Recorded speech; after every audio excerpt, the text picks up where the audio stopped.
Hello and welcome back to the Beth Effect. I am your host, Beth Clifford, and I just want to take a quick second to thank my sponsors of the Beth Effect, which is Elevation Health. Thank you for keeping my body and my mind in tip-top shape so I can mainly be really quick mentally at the comebacks, and my sarcastic jokes are not deteriorating as I age because my brain is staying clear, my body is staying fit. So thanks, guys. I really appreciate it.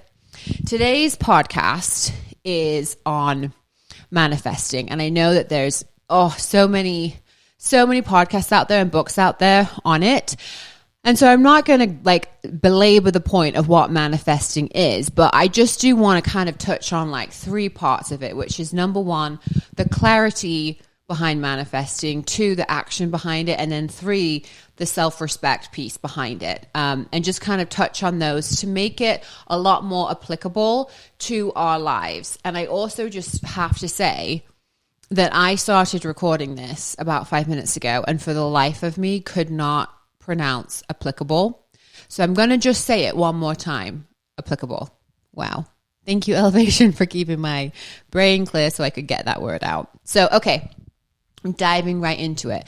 Segment one, which is really understanding what it is you want. And I want to stop right here and just say, number one, please stop lying to yourself about what you want, because not being clear on what you actually want to manifest, the power of manifesting is really real, and not being super clear on it can lead you down a path that you might not actually want. And I just want to say that I think my little brain as a young child understood manifesting before I knew what it was, but I would picture something, or I learned really early on that if I pictured something, or I pictured a scenario, or I pictured me achieving something, or I pictured me getting something, as far as a job or an experience, it happened.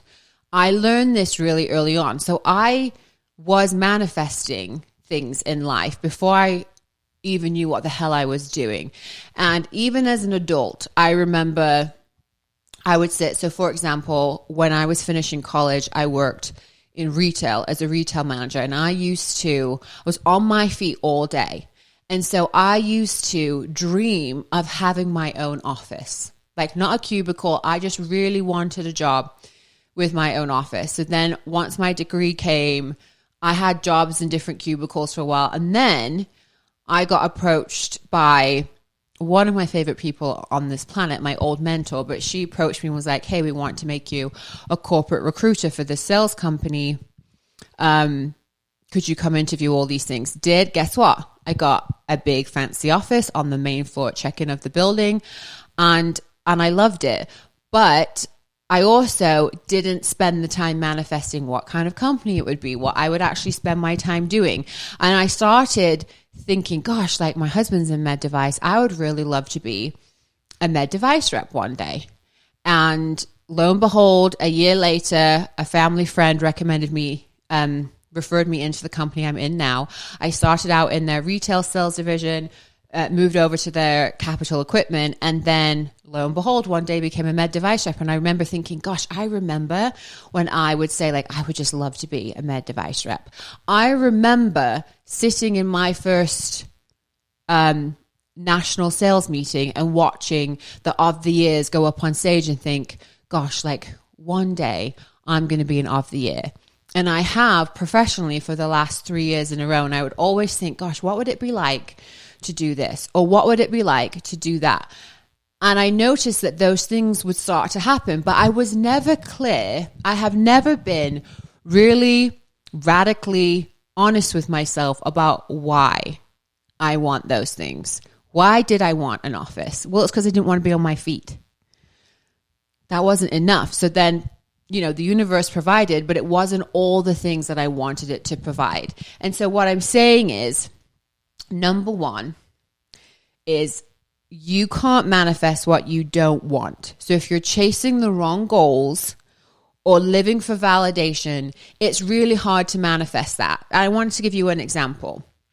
There's a difference between what you want and what you feel like you should be doing. So you say you want your dream relationship, but do you even know what that looks like? So you want money or you want to be successful, what is it for? Do you want to be in a successful relationship because you don't want to show up to events on your own, or because you actually want that feeling of having a partner, or you want the feeling of unconditional love? So is it a relationship you want, or is it unconditional love that you want?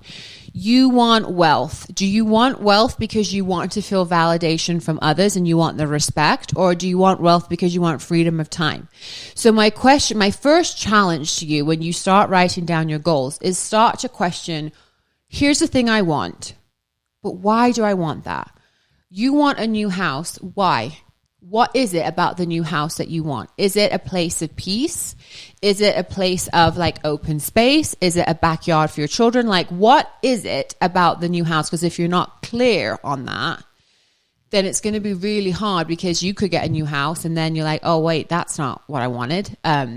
So really strip away. So my advice here is get brutally honest and take an audit of your goals or your wants. Why do you want it? Number one, if it's validation, that's totally fine. What is it for? Did I want to win of the year because I wanted a year where I got paid like the most? Or was it because I wanted claps when I walked on stage and the attention of being of the year? Or was it because I wanted that personal achievement? What is it behind that goal that you're looking for? And get really, really honest with yourself, and also stop writing down goals that you think others, sorry, I just feel like I have hairs everywhere on my face. It's like tickling my face, can't stop scratching it. Sorry. Get really clear on, do you really want that goal for you, or do you want that goal because you feel like it's an expectation? And I always like to kind of separate and get real talk in each area of my life. So for example, I have a real goal on motherhood that I want, relationships, and also my career. But like, just to give you some examples as I was like going through this. So like motherhood, do you want to be the Pinterest perfect mom or a present mom? Because sometimes it can't be both. Do you want to kind of build a motherhood brand online, or do you want to keep your childhood and your parenthood private? Get really clear on what it is that you want and why you want it.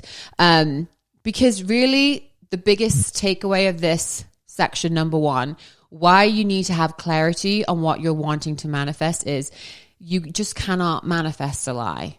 So that's number one. Let's move on to number two, shall we? Okay. Manifesting is not magic, sadly. It takes action. It's a doing word. Manifesting is a verb.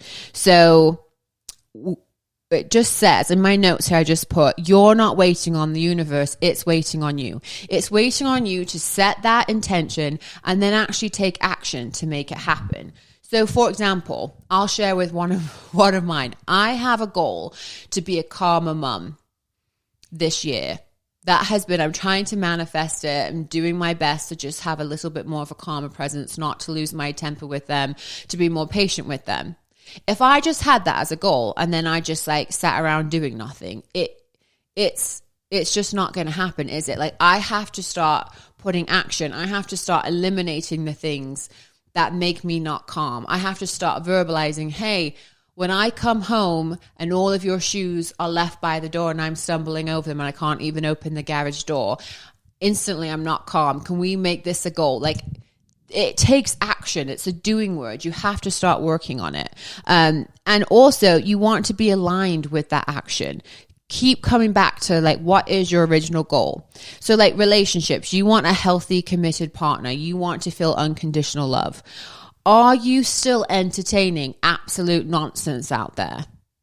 Are you going on dates with certified douche canoes just because you're bored?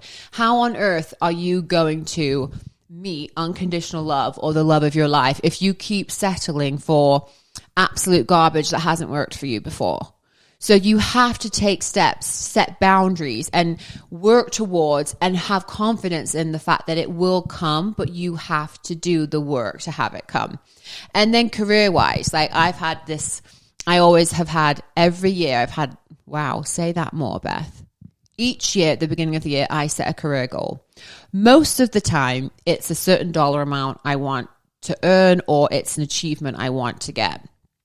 But finally this year, I sat down understanding more and more about manifesting. And I realized that my goal this year is not a dollar number and it's not an award. It's freedom. And it's the feeling of freedom. That also comes with a lot of work. That comes with a certain dollar amount. It comes with a certain circumstance. But when I get really honest on what it is that I want, there's also some behavioral changes that have to happen to me in order to do that.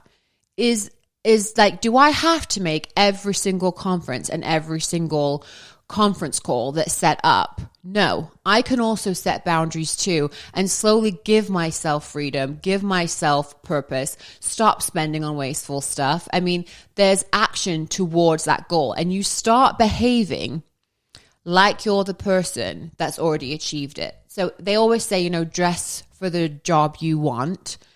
I would say when it comes to manifesting, behave like the end goal is already here. Behave like it's already come. Who would that person be? How would someone behave in this situation if they had complete financial freedom?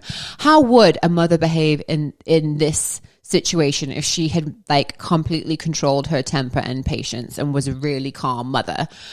How would a partner treat me if it was unconditional love? And also, how would I behave and react to their behavior if I knew it was unconditional love? Because that's what you need to start doing and putting into action.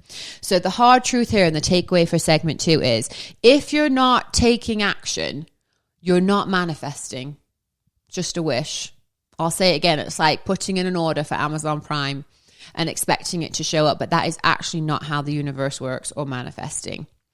And the other thing too is stop visualizing the life you want while tolerating the life you don't.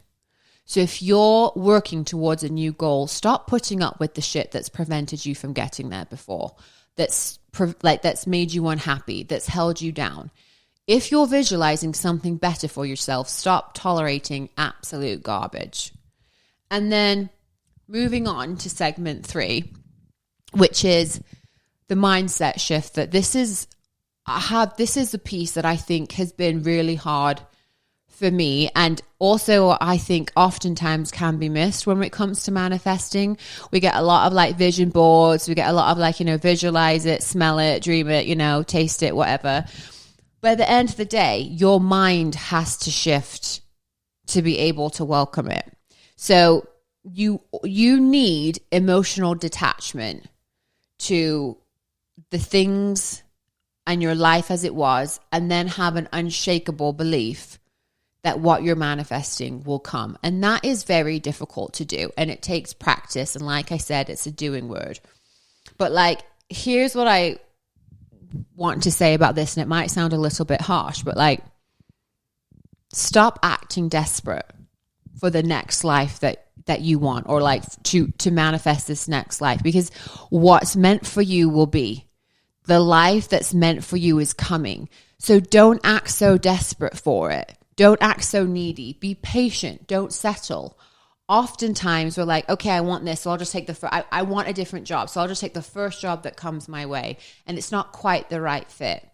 We had this when we had sold our last house, and I had this neighborhood that I just I was obsessed with. This is the only neighborhood I want to move into. We had listed our house. We'd put several offers in. It was right as COVID hit. So we were losing houses left, right, and center to cash buyers from California. And it was really disheartening. And albeit I was obsessed and desperate, and I didn't like it. It was just such needy energy of everything. Even if we looked at a house and I was like, I don't even really love this house, but I just so badly want to be in this neighborhood. It was okay, let's just give it a shot. And it really was just this desperate energy. And what is interesting is that there was, from one of our old homes that we lived in, there was a road that we had to drive to and from to get there. It's a little windy private road, and they hadn't built any homes on it yet. And I remember like back from our first home ever when we brought our eldest, so 10 years ago, we brought our eldest home to it. And I remember being like, gosh, Brad, wouldn't it be cool one day to live on that road with a view? And he was like, get real, Beth. We're never going to be able to afford a house like that. And I was like, oh yeah, you're probably right. But I would drive that street maybe every other day and think, gosh, wouldn't it be cool to live here? Like, think of the views, think of the peace and quiet. But I had become so obsessed, like, 6 years later, I'm moving into this gated community. And the energy that I gave off is now thinking back to it is just like so embarrassing. Everything was hard. Everything, like none of the offers would work out. The experience was like emotional. I think I cried myself to sleep several nights. And then we just by happenstance drove on this windy road. Now these homes were all being built on it. There was a house along the way for sale, and we just got out and talked to the builder, and it was a home that he was originally building for himself and his wife. And then his wife decided she didn't want to move to retire into that home. So we just asked him, like, could we walk around it? We did. We put in an offer. It was the most seamless thing, closed in 30 days, locked in a 3% rate right before rates went up. I couldn't tell you how perfect everything worked out. And it wasn't because we were needy. It's almost just like I got to the point where I was like, why do I want to live in that community? Because it's quiet, because it's safe, because it's peaceful. Everything that I actually wanted is in the house we have now. But I was just giving off nasty, needy energy. So there you go. Don't chase it. Just breathe. That's how certain you need to feel that what you're manifesting will come to be. You need to be so confident and to not be shaken at all. Because it did get to the point where I was like, oh, no, the house is going up for sale. I love it. I want this one. We're not going to get it. But if you just calm down and truly believe that the universe or God or whatever vibrations you believe in is going to provide it, then it will. And you have to just like calm down and just be like, you know what? When it's right, it will all come together and we'll know. And we're not going to settle for something along the way. I will just say, just daily practices to stay in that power and to stay in that calmness. Like the vision board, I brought this up before, but just the vision board alone is just not enough. Like there are tasks that you need to be doing, and there's a whole other version of you, an elevated version of you that's just waiting for you to step into. So start saying no to things, start saying yes to things, start working towards and becoming all the work that you've already done, the goals, the clarity, like the action. And you just have to feel really, really calm and confident that it is coming. Because if you have done all the work and then you still have self-doubt in your mind, it's not manifesting, because that doubt is going to prevent you from like stepping into that next step. So a mantra I want you to think about for segment 3 is like, I no longer have time to entertain the things that are not contributing to your desired future self. What you spend your time on is where you end up. So like there's a million different sayings towards this, like where focus goes, energy flows. It's all the same thing. But at the end of the day, what you spend your time on is where you end up. So if you're spending your time with a nonsense loser and you're dreaming of unconditional love and a happy, healthy relationship, it's just not going to happen, is it? So really, really practical takeaways here. Step 1. Get brutally honest about what you actually want with like no BS, like unfiltered, like unbothered. Like, what do you actually want in life? Get really clear on that. You don't have to share it with people. Write it down, like text yourself, like keep it private, but get really brutally honest with what you want. Number 2, manifesting is self-respect in action. Okay. It's just honestly take the damn steps. Do it. Just start moving towards the goals and the things that you want in your life once you've got clear on what that is. And number 3, walk with the belief that it's already yours. So detach from the outcome and just walk in the belief that it's already coming, because truly your subconscious doesn't know the difference between what you believe is going to happen and what's already happened. It truly does not. So that's why I always say one of my favorite sayings in life is the universe provides. The universe will always provide. You just absolutely have to believe in it. So what have I got written down here? Last thoughts. If you are looking at your life and it's not the life you want, and you strip down all of the excuses as to why it's not the life that you want, most of us, I know there are some circumstances that aren't applicable here, but most of us have the ability to create the life we want. So if you're not living the life you want, change it. Do it. Life is truly too short. You can create whatever life you want for yourself, but it is going to take those 3 steps to make it happen. And I will just end you with one saying that someone said this to me about 6 months ago. I was just, complaining and bitching about something. And this person said, if you're not living the life you want, Beth, it's because you're not brave enough to do it. I mean, it still gives me chills to say that, but that is the truth.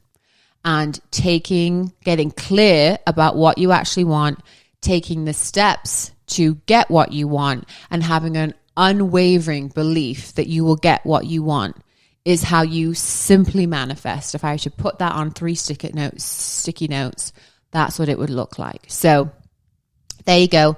That's it for this week. Thank you for listening to me babbling on about manifestation. Please subscribe, share this episode if you enjoyed it, if you know anyone that you think would benefit from it. Let's see, there'll be more. There's a new episode next week. We'll be back. Follow at Beth Clifford on Instagram or TikTok for more behind the scenes. You can also find us on YouTube, and I will be back next week. Thanks. See you then.